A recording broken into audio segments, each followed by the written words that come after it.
ఇంట్లో ఉన్న బంగారాన్ని విడిపించి ఆ రోజు ఆన్లైన్ రేటుకే మేము కొంటాం. Sharma gold company. నమస్తే, వెల్కమ్ టు సుమన్ టీవీ. నేను గిరిజ. ఇవాళ మనతో పాటు ప్రముఖ ఆధ్యాత్మికవేత్త, భారతీ శంకర పీఠ వ్యవస్థాపకులు, బ్రహ్మశ్రీ తిరుపతి మూర్తి అవధాని గురువు గారు ఉన్నారు. వారితో మాట్లాడిద్దాం. గురువు గారు నమస్కారం. ఓం శ్రీ మహాగణాధిపతయే నమః. గురుగారు, అసలు దేవుణ్ణి పూర్తిగా నమ్మితే ఏం జరుగుతుంది అసలు? ఎందుకంటే కొంతమంది అంటుంటారు సనాతన ధర్మం గురించి కానీ, లేదంటే పలానా దేవుడు అని ప్రత్యేకించి చెప్పే వాళ్ళకని ఉంటూ ఉంటారు కదా. సో ఈ దేవుడిని నమ్మితే ఓకే, కానీ ఈ దేవుడిని నమ్మితే నాకు కలిసి రాలేదని అంటూ ఉంటారు. అసలు మనం ప్రతి ఒక్కరం కూడా దేవుని నమ్ముతాం, పూజిస్తాం, ఆరాధిస్తాం. సో దేవుని నమ్మితే పూర్తిగా దైవ జ్ఞానంతో, అంటే దేవుని మహిమతో మనం పూర్తిగా నిండిపోతే ఇంకేది వద్దు అనుకుంటే అసలు మనకేం జరుగుతుందంటారు? ఒకటి, ఏదైనా ఆనందాన్ని అనుభవించాలంటే ఇద్దరికే సాధ్యం. ఎంతమందికి అండి? ఇద్దరికి. ఒక ఆనందాన్ని అనుభవించాలంటే కేవలం ఇద్దరికే సాధ్యం. ఒకటి పసిపిల్లవాడికి, రెండు పిచ్చివాడికి. ఓకే, ఈ ఇద్దరికి మాత్రమే సాధ్యం. మూడో వ్యక్తికి సాధ్యం లేదు. ఎందువల్లంటే పసిపిల్లవాడికి ఏం తెలియదు. అవును, మనం కన్నా అంటే ఆనందంగా గిలగిలాడుతూ ఉంటాడు. వాడిని చూసి మనం ఆనందపడుతుంటాం. వృద్ధాప్యం అయిపోయిన తర్వాత ఒక రకమైన ఆనందాన్ని అనుభవించాలంటే పిచ్చితనాన్ని అతను తీసుకోవాలి. పిచ్చివాడు అయిపోవాలంటే పిచ్చోడు కదమ్మా, పిచ్చితనాన్ని తీసుకోవాలి. ఎందువలన తీసుకోవాలి అంటే, ఇప్పుడు నేనున్న భగవంతుడి ధ్యానంలో నేనుంటూ ప్రతిదీ భగవంతుడు అంటే 1000 మంది మంచి అంటే 10,000 మంది చెడు అంటారు. మంచి అనేదాన్ని మనం ఆనందంగా తీసుకుంటాం, చెడు అనేదాన్ని బాధగా తీసుకుంటాం. సో ఒక పిచ్చితనాన్ని తీసుకుంటే దేన్ని మనం పడుచుకోకర్లేదు, మన ఆనందంలో మనం ఉండిపోతాం. ఏమిటయ్యా, ఏదో ఇది నా ఆనందం, బురదను ఎత్తి మీద పోసుకుంటాం, ఊళ్ళంతా పెట్టుకుంటాం, నా ఆనందం ఇది అనుకుంటాం. అంటే ఈ రెండు ఉన్న వాళ్ళు మాత్రమే ఆనందాన్ని అనుభవిస్తారు. అలానే మీరు అడిగిన దానికి, భగవంతుణ్ణి మనం ఆరాధిస్తున్నాము, భగవంతుడి సేవలోనే మనం గడుపుతున్నాం అనేటటువంటి పచ్చి అబద్ధం. ఎందువల్లంటే 100కి 99 మంది భగవంతుడి సేవలో ఉండట్లేదమ్మా. అదేంటంటే ఎలా అంటారంటే, సినిమా హాల్కి వెళ్తే వాడు లోపలికి తలుపు తీసేందుకు వెయిట్ చేస్తున్నారు. అవుతున్నారు, పరిగెత్తట్లేదుగా, లేదు, అవుతున్నారు అక్కడే. అంటే భగవంతుడి దగ్గరికి వచ్చేటప్పటికీ మనము అడ్డదారులు ఏమున్నాయో లోపలికి వెళ్ళటానికి తొందరగా దర్శనం అయిపోవాలి. అంటే భగవంతుడి దగ్గర నువ్వు అరగంట సేపు నిరీక్షించలేకపోతున్నావు. ఏదో ఒకటి వాళ్ళ దగ్గర నుంచి కాగితం, వీళ్ళ దగ్గర నుంచి కాగితం, అర్జెంటుగా నేను వెళ్ళంగానే నాకు విఐపి ట్రీట్మెంట్ కావాలి. ఇక నీకు అక్కడ భక్తి ఏముందమ్మా? భక్తి ఉందా? లేదు. భక్తి అనేటువంటిది లేని చోట భగవంతుడికి నేను అర్చన చేస్తున్నాను అనుకోవడం అనేటువంటిది తెలివి తక్కువతనం. ఓకే, భక్తి, ప్రేమ ఈ రెండు ఉంటే నువ్వు తిరుపతి వెళ్ళక్కర్లా. నీ ఇంట్లో భగవంతుడు ఉన్నాడుగా, నీ ఊరిలో భగవంతుడు ఉన్నాడుగా, వాళ్ళకి నమస్కారం చేసుకుంటే నీకు ఫలితం రావట్లేదా? వస్తుంది. నీ ఊరిలో ఉండేటువంటి దేవాలయం శిథిలావస్థకి వస్తే అని పట్టించుకునే దిక్కు లేదు. ఎక్కడో తిరుపతి నేను వెళ్ళి అక్కడ నేను శ్రీవాణి ట్రస్ట్ ద్వారా 10,000 రూపాయలు కడతాను, లేదా ఇంకో దాని ద్వారా 2,000 రూపాయలకి టికెట్ తీసుకుంటాను అన్నావు కదా. దానివల్ల భగవంతుడు ఒకటే అంటాడు, నువ్వు నీ ఇష్టమే నువ్వు వచ్చావు, దానికి నేను బాధ్యుని కాదుగా. నీ ఊరిలో నేనున్నాగా, అక్కడ నేను నీ కంటికి కనిపించట్లేదుగా. ఇంత దూరం వచ్చావు, ఇదే 10,000 రూపాయలు పెట్టి ఆ గుడికి రంగులు పెంచచ్చుగా నువ్వు. అది భక్తి అంతే. ఆ భక్తి నీ దగ్గర లేనప్పుడు నేను భగవంతుడి సేవలో తెరిస్తున్నాను అని ఎలా అనుకుంటామమ్మా? First of all. సెకండ్, నిజంగా నువ్వు భగవంతుడి యందు నీకు భక్తి శ్రద్ధ ఉంటే 5 నిమిషాలు కూర్చొని చాలమ్మా. గంటలు రోజులు కూర్చోక్కర్లా. ఇప్పుడు మేమున్నాం అనుకోండి, మాకు అదే పని, వేరే పని లేదు. మాకు 24 గంటలు మాకు అదే పని, మేము అందులోనే కూర్చుంటాం. మాకు బయట పనుల మీద పెద్దగా దృష్టి ఉండదు, ఇంట్రెస్ట్ ఉండదు. మాకు దాని మీద దృష్టి ఉంటుంది. కనుక ఆ భగవంతుడి నుంచి ఆ వరాల్ని కూడా మేము తీసుకొని 10 మందికి అందివ్వగలుగుతూ ఉంటాం. వరాలు ఎలా ఉంటాయంటే, భగవంతుడి యందు నీకు మనస్సులో ప్రేమ ఉంది. సంబంధం లేని మాట ఒకటి చెప్తా. ఒక ప్రియురాలు కోసం ప్రియుడు ఎలా తప్పిస్తాడు? భగవంతుడి కోసం అలా తప్పించాలమ్మా. పొద్దున్నే మనం ఫోన్ చేస్తే అమ్మాయి ఫోన్ ఎత్తకపోతే ఆవేదన పడిపోతాడు వాడు. ఫోన్ ఎత్తలేదు, ఎక్కడుందో, ఏమైందో అంటాడు. ఒక్క రోజు మాట్లాడకపోతే వాడికి చచ్చిపోవాలనిపిస్తుంది. అంతటి మానసికంగా వేదన పడుతుంటాడు. ఆ ప్రేమ అమ్మాయి మీద కాదు, భగవంతుడి మీద ఉండాలి. ఆ ప్రేమ భగవంతుడి మీద ఉన్నప్పుడు ఆ భగవంతుడు నీ యందు అంతకుమించి ఎక్కువ ఉంటాడు. ప్రతి క్షణం నిన్ను కాపాడుకుంటూ వస్తాడు. అదే కదమ్మా కావాల్సింది. ఇప్పుడు ఆ రకమైనటువంటి ప్రేమ భగవంతుడి మీద నేను చూపించాను. అంటే భగవంతుడికి మనం సేవ చేసుకొని భగవంతుడి సేవలో మనం ఉంటే భగవంతుడు మనకి ఇచ్చేటువంటి అనుగ్రహాలు ఏంటి ఉన్నారు కదా, ఆ ప్రేమ భగవంతుడి దగ్గర నేను పొందా. కనుకనే అగ్నిహోత్రంలోకి దిగి హోమం చేయటం 30 నిమిషాలు 40 నిమిషాలు కూర్చుంటే అంతంత జ్వాలలు వస్తున్నాయి. ఆ జ్వాలల మధ్యలో అగ్నిహోత్రంలోకి దిగి నేను హోమం చేస్తున్నాను అని అంటే మరి భగవంతుడి యందు నేను అంత ప్రేమను చూపిస్తే అదే ప్రేమను ఆయన నాకు చూపించాడుగా. ఆ ప్రేమను నేను భగవంతుడి దగ్గర పొందా కదమ్మా. మనం భగవంతుడి దగ్గర ప్రేమని పొందాలంటే గోప్యంగా ఉండాలి. గోప్యము అంటే నేను పూజ చేస్తున్నా మీరు రండి కాదు, మీరు పూజ చేసుకునేటువంటిది మీ అంతరాత్మకి తెలిస్తే చాలు. అంతర్ముఖ సమారాధ్య, అంతర్ముఖంగా మీ మనస్సాక్షికి మీరు భగవంతుడికి ఏ రకంగా చేస్తున్నారని తెలిస్తే చాలు. 10 మందికి తెలియాల్సిన అవసరం లేదు. 10 మందికి ఎప్పుడైతే మీరు తెలియజేశారో అది మీరు చేసేటువంటిది భక్తి కాదు, పరిచయం. ఓకే, అంటే నేను ఇంత చేస్తున్నాను అంటే నా గొప్పతనాన్ని పరిచయం చేయటం. సొంతగా మీరు చేసుకోవాలనుకున్నప్పుడు ఎవరితోటి పని లేదు. మీకు అనిపించిందా ఆ ఫోటో వచ్చి కూర్చుంట్లో చేసేసుకోవటమే.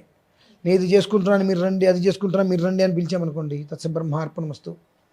అది భక్తితో కాదు, నేను చేస్తున్నాను నువ్వు చూడు అనేటువంటి విషయాన్ని మనం ప్రొజెక్ట్ చేస్తున్నాం. భగవంతుడి దగ్గర చేసేటువంటి ఎప్పుడు రెండో వ్యక్తితో నీకు సంబంధం లేదు. నీకు అనిపించిందా నువ్వు వచ్చి చేసి, అంటే కొన్ని విషయాలు నీకు ఏదైనా అనిపిస్తే నువ్వు బయటికి వెళ్ళి ఒక్కడే చేసేస్తున్నావుగా. అటువంటిది భగవంతుడి విషయంలో నీకు ఏదైనా అనిపిస్తే చేయాలంటే సెకండ్ పర్సన్ నిర్ణయం అడుగుతున్నావు. మానే ఉంటుంది, అతని నిర్ణయం అతను చెప్తాడు. చెప్పిన తర్వాత నువ్వు చేసినా అతని కష్టం, చేయకపోయినా కష్టం. నేను చెప్పాను వద్దు అని అయినా చేశాడు, నా మాట వినలేదంటాడు. నేను చేయమని చెప్పాను అయినా నా మాట వినలేదంటాడు. కోపాలు అవసరమా? నీకు అనిపించింది భగవంతుడి దగ్గర కూర్చో, ఓం నమ శివాయ ఓం నమ శివాయ ఓం నమ శివాయ 111 సార్లు అనుకో. ఏమీ వద్దు నీకు, ఆయన ఎదురుకుండా కూర్చో, కాస్త అలా పక్కకి ఓం నమ శివాయ అంటే ఎదురుకుండా కూర్చుంటే తేజస్సుపోతుందమ్మా. భగవంతుడికి ఎదురుకుండా ఎప్పుడూ కూర్చోకూడదు, కాస్త పక్కకి ఆయన చూస్తూ ఓం నమ శివాయ ఓం నమ శివాయ ఓం నమ శివాయ ఓం నమ శివాయ ఓం నమ శివాయ ఓం నారాయణాయ ఓం నమో నారాయణాయ ఓం నమో నారాయణాయ ఓం నమో నారాయణాయ ఓం నమో నారాయణాయ శ్రీకృష్ణాయ నమః శ్రీకృష్ణాయ నమః శ్రీకృష్ణాయ నమః. పక్కన కూర్చొని భగవంతుడికి 111 సార్లు 108 సార్లు ఆ నామాన్ని తలుచుకో చాలు. ఇంకొకరితో నీకు పని లేదు. ఇంకా నువ్వేం చేయకపోయినా నీ ఎందు ఆయన ఉంటాడు. కానీ వాళ్ళు చూస్తారు వీళ్ళు చూడాలి అనేటువంటి ఉద్దేశంతో నువ్వు ఏం చేసినా ఉపయోగం లేదమ్మా. కాబట్టి నువ్వు ఉపయోగం లేకపోయినా చెప్తున్నాను. ఎలా అయితే కనుక ఒక అమ్మాయిని నువ్వు ఇష్టపడినప్పుడు ఆ అమ్మాయి తల్లిదండ్రులకి తెలిస్తే వాళ్ళు ఏమంటారు నువ్వు ఎక్కడ భయపడతావో, మా అమ్మ నాన్నకి తెలిస్తే ఏమంటారు నువ్వు ఎక్కడ భయపడతావో, ఆ భయం అనేటువంటిది నువ్వు మనస్సులో పెట్టుకొని ఆ అమ్మాయిని ఇష్టపడితే అది నిజమైంది కాదు. ఇంట్లో చెప్పగలిగావా అని నా అమ్మాయిని ఇష్టపడుతున్నా, మీ అమ్మాయిని నేను ఇష్టపడుతున్నా, అమ్మ నేను అమ్మాయిని ఇష్టపడుతున్నా, పెళ్లి చేసుకున్నా చెప్పగలిగావా? అది వాస్తవపూర్వకంగా ఎలా అయితే ఉంటుందో భగవంతుడి దగ్గర నువ్వు ఉండేటప్పుడు వాళ్ళు చూస్తున్నారు వీళ్ళు చూస్తున్నారు నీకు అనవసరం. కొంతమంది భగవంతుడి దగ్గరికి వెళ్ళి సాష్టాంగ నమస్కారం చేయాలంటే వాళ్ళు వీళ్ళు చూస్తున్నారు చేస్తే బాగా చిన్నతనంగా భావిస్తారు. నువ్వు భగవంతుడికి చేస్తే చిన్నతంగా భావిస్తే నీకు వచ్చే నష్టం ఏముంది? వాళ్ళకి ఆ నష్టం. అవును. కానీ మనం ఏంటంటే మంచి బట్టలు కట్టుకున్నాం కదా, మనం సాష్టాంగ నమస్కారం చేయటం ఏంటి, భగవంతుడి దగ్గర మనం తోంచడం ఏంటి, కొన్ని ఉంటాయి. చూసా, అలా కూడా అనుకుంటారా గురువుగారు? నేను చూసా కాబట్టి చెబుతున్నా. నేను ఎవరి గురించి అయితే మాట్లాడుతున్నాను వాళ్ళకి ఈ వీడియో ఖచ్చితంగా చూస్తారు, వాళ్ళకి అర్థమవుతుంది గురుగారు నా గురించి మాట్లాడారు అని. అటువంటిది వదిలేస్తే జీవితం అనేటువంటి చాలా ప్రశాంతంగా ఉంటుంది. అంటే మీ అనిపించదు అదేంటండి గురుగారు నేను భగవంతుడి గురించి అడుగుతుంటే మీరు అమ్మాయి ప్రేమ అంటున్నారు ఏంటండి అని అనిపించవచ్చు. అంటే పరవశం అనేటువంటిది మనకు ఏ రకంగా ఉండాలంటే ఒక అమ్మాయి మీద ఉండేటువంటి పరవశం కన్నా 10,000 రెట్లు భగవంతుడి మీద ఉండాలి. ఆయన నా భగవంతుడు, నా దేవుడు, అంతే ఫిక్స్. ఇవాళ ఒక పూజ చేసి నేను అడిగిన వరాలు ఇవ్వలేదని చెప్పి ఇంకో దేవుడి దగ్గరికి వెళ్ళటం, ఇంకొకరి దేవుళ్ళందరూ ఒకటేనండి, రూపాంతరాలు వేరు. మనుషులందరూ ఒకటేగా కాదండి. ఇప్పుడు నా రక్తం తీసి మీకు ఇస్తా, మీ రక్తం తీయండి, 2 కలపండి, మీ రక్తం నా రక్తం విడదీయగలమా? రూపాంతరాలు వేరు, భగవంతుడు ఒకడే. నామాలు అనేక కోటి నామాలు, అనేక రూపాంతరాలున్నాయి, కానీ భగవంతుడు ఒకడే ఎప్పుడూ కూడా. అది నీకు తెలిసిన రోజు నాడు ఇంకో విషయం నీకు అనవసరం, ఇంకో విషయం మీద నీకు ధ్యాస వెళ్దు. ఆ విషయం తెలుసుకోలేనంతసేపు మరి అనొచ్చు, అదేంటండి గురుగారు మీరు ఒకరోజేమో కార్తవీర్య అర్జునుడికి పూజ చేయమంటారు, ఇంకొక రోజు ఏమో శివుడికి పూజ చేయమంటారు, ఇంకో రోజు ఆంజనేయ స్వామికి పూజ చేయమంటున్నారు, మీరే అంటున్నారు భగవంతుడు ఒకడే అంటున్నారు, మీరే 4 పేర్లు చెప్తున్నారు కదా పూజ చేయమంటున్నారు. మనుషులందరూ ఒకటే, డాక్టర్లందరూ మనుషులే. మనుషులందరూ డాక్టర్లా కాదు. సో అలానే ఆ డాక్టర్స్లోనే ఒక్కొక్క దాంట్లో ఒక్కొక్క స్పెషలిస్ట్ ఉంటారు. అలానే ఆ రూపాంతరం ఎందుకు చెందారు, ఒక్కొక్క విధానంలో ఒక్కొక్క స్పెషలిస్ట్కి ఒక్కొక్క రూపాంతరం చెందారు. దానికి తగ్గట్టుగా ఆ భగవంతుని మనం ఆరాధిస్తున్నాం. చివరికి ఏకో దేవ సర్వభూతాంతరాత్మ పరమేశ్వరుడు ఒకడే. ఏం చేసినా చివరికి మనం ఈశ్వరారాధన చేస్తున్నాం. దానికి ప్రారంభంగా అసలు ఎవరు హాస్పిటల్లోకి అయితే వెళ్ళాలి, ఆ హాస్పిటల్ శివుడు. అనేక కోణాలు ఉన్నాయి ఇందులో, ఆర్థోపెటిక్ అని ఇంకోపెటిక్ అని వాళ్ళని వెళ్ళి ఉంటూ ఉంటారు. మనకు ఏది ఇందులో స్పెషలిస్ట్ వాళ్ళకు చోటు ఉంటారు, వాళ్ళ దగ్గరికి వెళ్ళి వస్తాం. అక్కడికి వెళ్ళి రావాలంటే ముందు మనం హాస్పిటల్కి వెళ్ళాల్సిందే. అదే దేవాలయం, భగవదాలయం, వైద్యో నారాయణో హరి అన్నట్టుగా. సో అలానే భగవంతుడు ఒకటి, రూపాయలు అనేకం ఉన్నాయి కాబట్టి నీకు ఏది సమస్య వస్తే ఆ సమస్యకి తగ్గ పరిష్కారం అనేటువంటిది ఏ రూపాంతరం దగ్గర ఉందో అటు వెళ్తున్నావు.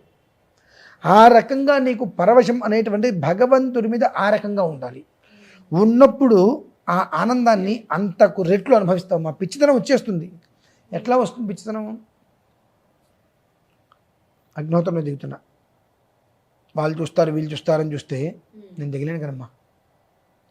భగవంతుడి మీద పరిపూర్ణమైనటువంటి విశ్వాసం నాకు కలదు కనుక అగ్నిహోత్రం లోపలికి దిగి అంతసేపు ఉండి జ్వాలల మధ్యలో అంతసేపు ఉండి నేను హోమం చేస్తుంటే ఎగసి పడుతూ ఉంటాయి మంటలు. నాకు ఎవరు చూస్తున్నారో నాకు అనవసరం, నేను ఎక్కడున్నా నేను ఏం చేస్తున్నా అనేటువంటిది నాకు అవసరం. అదే పిచ్చితనం. అలా కాకుండా నేను చేసేటువంటి దాన్ని ఎవరెవరు అబ్జర్వేషన్ చేస్తున్నారు, నా గొప్పతనాన్ని ఎవరు చూస్తున్నారు అనేటువంటి విషయం చూస్తే ఆ అగ్నిహోత్రం నుంచి నేను బయటికి రానమ్మా. నాకేదో అవాంతరం వచ్చి ఒక నలుగురు వచ్చి అగ్నిహోత్రం మొత్తం నీళ్ళు పోసారిపేసి నన్ను బయటికి తీస్తారు. విశ్వాసాన్ని కోల్పోతే కాబట్టి నలుగురు ఏమున్నారు మనకు అనవసరం. నేను ఎక్కడున్నా, నేను ఎలా ఉన్నా, నేను ఎవరితో ఉన్నా, నాతో భగవంతుడు ఎక్కడున్నాడు అనే ఒక్కదాన్ని నేను ఫైనల్గా తీసుకోగలిగితే ఆ ఆనందాన్ని చిన్నపిల్లవాడిలాగా, పసిపిల్లవాడిలాగా, పిచ్చితనం అంటే ఆ రకమైన తనంతో ఆనందించగలుగుతారమ్మా. ఖచ్చితంగా ఆనందించటమే కాకుండా అది అందరికీ పంచుకోగలుగుతారు. నేను రీసెంట్గా కొన్ని రోజులుగా కొన్ని కాల్స్ వింటున్నా. మానసికంగా తెలియని ఆనందాన్ని అనుభవిస్తున్నా. ఎందువల్ల గురువుగారు? మనం ఎవరెవరికి ఇది ఏ క్రతువులు వాళ్ళకు ఉండేటువంటి సమస్యలతో చేసి ఉన్నామో 3 ఏళ్ల క్రితం నుంచి వాళ్ళందరూ కాల్స్ చేసి వాళ్ళకి జరిగినటువంటివి చెప్పుకుంటూ మేము ఊహించలేదు గురుగారని చెప్పుకుంటుంటే అంటే అన్న నా అంతటి గొప్పవాళ్ళు లేడా అని ఒక అక్షరం, ఒక గర్వం వచ్చేది. మళ్ళీ ఆ గర్వమే మనిషిని నాశనం చేస్తుంది. ఏదమ్మా చెప్పింది చెప్పినట్టు మీరు ఆచరించారు కాబట్టి భగవంతుడు మీ యందు ఉన్నాడు. అంటే భగవంతుడు మనల్ని పరీక్షిస్తున్నాడు. వాళ్ళకు జరిగినటువంటి ఆ యోగాన్ని, ఆనందాన్ని చెప్పుకుంటుంటే మీరు చేశారు, మేము ఆనందంగా ఉన్నామని చెప్పుకుంటుంటే ఆహా నా అంతటి వాళ్ళు లేడు అంటే తలకెక్కేస్తుందండి. ఆహా అనిపించి వెంటనే నేనెవరిని? Post man. వాళ్ళ సమస్య నాకు చెప్పారు, నేను భగవంతుడికి చెబితే ఆయన ఇచ్చినటువంటి ప్రసాదాన్ని వాళ్ళకి ఇచ్చా. మీడియేటర్గా మాత్రమే నేను పనిచేశా. చేసింది దేవుడు, చేయించుకున్నది వాళ్ళు. కాబట్టి నాకెందుకు అహంకారం రావాలి, నేను ఇలానే ఉండాలి అని వింటుంటే కదా కొన్ని రోజులుగా ఎంత సంతోషం అనిపిస్తుంది మనసుకి. ఓన్లే భగవంతుడి యొక్క అనుగ్రహం, వాళ్ళని నమ్మారు, మనల్ని నమ్మి వాళ్ళు ముందుకు వచ్చినందుకు గాను, భగవంతుడికి మనం చెప్పినందుకు గాను అందరూ సంతోషంతో ఇంతకాలం తర్వాత వాళ్ళకి ఎంతంత జరిగి యొక్క స్టేజీకి వెళ్ళారని చెప్పుకుంటున్నారంటే గాల్లో తేలుతున్నట్టుగా అనిపిస్తుందమ్మా. అయితే అట్లా అని చెప్పి మనకు అహంకారం రావద్దు, ఆ ఆనందం అలా అనుభవించాలి. అంతే, ఆనందం అనుభవించాలంటే చిన్నపిల్లలు కింద పొడగొట్టుకుంటూ ఉంటారు ఆనందంగా. అటువంటి ఫీలింగ్ నాకు కలుగుతుంది చిన్నపిల్లలాగా. అట్లా అని చెప్పి ఎగరలేం కదండి మనం ఏమి. అంటే ఆనందం అనేటువంటిది మనము కొనుక్కుంటూ వచ్చేది కదమ్మా. మనం ఎవరికైనా ఏదన్నా చేసినప్పుడు వాళ్ళకి అది ఫలితం కలిగి వాళ్ళు మనకి ఆ చెప్పుకుంటుంటే ఆ ఆనందం కలుగుతుంది. అయితే ఆ ఆనందం మనకు అలానే ఉండాలంటే నెత్తికి ఎక్కకూడదు గర్వం. ఆయన ఎత్తికి ఎక్కకుండా ఉండాలంటే మనకు భగవంతుడి ఎందు పరిపూర్ణ విశ్వాసం ఉండాలి. అప్పుడు మనకు జ్ఞానం ఉంటుంది. ఆ జ్ఞానం ఏం చేస్తుంది? మనం పోస్ట్ మ్యాన్, మీడియేటర్ కేవలం. వాళ్ళు మనకు చెబితే మనం ఆయనకి చెప్పి ఆయన ఇచ్చినటువంటి పదార్థాన్ని తిరిగి వాళ్ళకి ఇచ్చాం. భగవంతుడికి భక్తునికి అనుసంధానమే నేను. అలా ఉన్నప్పుడు మనకు అజ్ఞానం అంతరించిపోతుంది, జ్ఞానం వెలువరిస్తూ ఉంటుందమ్మా. ఆ ఆనందాన్ని అలా అనుభవించగలుగుతాం అంతే. అంటే మనం చూస్తాం గురుగారు, అన్నమయ్య కూడా ఎంతటి భక్తుడో వెంకటేశ్వర స్వామికి. సో మర్దళ్ళ కంటే కూడా అందం లేదు అన్న అన్నమయ్యకి. నేను ఒక అమ్మాయిని మనం ఇష్టపడతాం విషయం ఎందుకంటే ఆ అన్నమయ్యనే మనం తీసుకోవచ్చు ఉదాహరణగా అనే క్వశ్చన్ తోటే. లేదు అంతకంటే అందం ఉంది, భగవంతుణ్ణి నమ్ము అనేది దేవుడే కల్పించి చూపిస్తాడు. అప్పుడు ఇంకా అన్ని వదిలేసి సర్వం నువ్వే అనేసి వెళ్ళిపోతారు. నిజంగా అంత విశ్వాసం, అంత నమ్మకం, దేవుడి పట్ల అంత భక్తి నిజంగా ఉంటే చూసే చూపమ్మా. సో నిజంగా దేవుడు కరుణిస్తాడు, కనిపిస్తాడు అనేది వాస్తవం. ఎందుకంటే మనం పురాణాల్లో కూడా వింటుంటాం. భక్తి తుకారాం గారు తెలుసు మనకు, రామదాసు గారి గురించి మనం విన్నాం, అన్నమయ్య గురించి విన్నాం. ఇప్పుడు ఈ కాలంలో తాడేపల్లి రాఘవనారాయణ శాస్త్రి గారి గురించి మనం విన్నాం. ఇలా ఎంతో మంది ఉన్నారమ్మా. వేళ్ల మీద లెక్క పెట్టుకుంటూ పోతే చాలా పేర్లు వస్తాయి. కానీ వాళ్ళెవరితో మనకు పని లేదు, వాళ్ళెవరిని మనం తీసుకోం. మచ్చొక్కి కూడా వాళ్ళ గొప్పతనాన్ని మనం మాట్లాడుకోం. ఎందుకంటే వాళ్ళ గొప్పతనాన్ని మాట్లాడుకుంటుంటే పక్క వాళ్ళు నవ్వుతారేమో మనం చూసి అని చెప్పి మనం చిన్నబుచ్చుకుంటాం. దాంతో మనం చిన్నబుచ్చుకొని ఎదగలేకపోతున్నాం. భగవంతుడి మీద విశ్వాసాన్ని పెంచుకోలేకపోతున్నాం అంతే. నిజమే గురువుగారు. 10 మందికి విశ్వాసం లేని వాళ్ళని చూస్తున్నాను తప్పితే ఒక మనిషి నమ్మి విశ్వాసంతో భగవంతుడి యొక్క అనుగ్రహాన్ని పొంది నిలబడ్డారనేటువంటి ఒక వ్యక్తి గురించి మనం చెప్పుకోవడానికి సిగ్గుపడుతున్నాం ఇవాళ. అది చాలా చక్కటి విశ్లేషణ గురువుగారు. ఎందుకంటే దేవుని నమ్మాలి, ఎందుకు నమ్మాలి, నమ్మితే ఏం జరుగుతుంది, ఏ విధంగా నమ్మితే మంచిది. సో ఇలాంటివన్నీ కూడా చాలా చక్కగా మా ప్రేక్షకుల కోసం తెలియజేస్తారు గురువుగారు. ధన్యవాదాలు.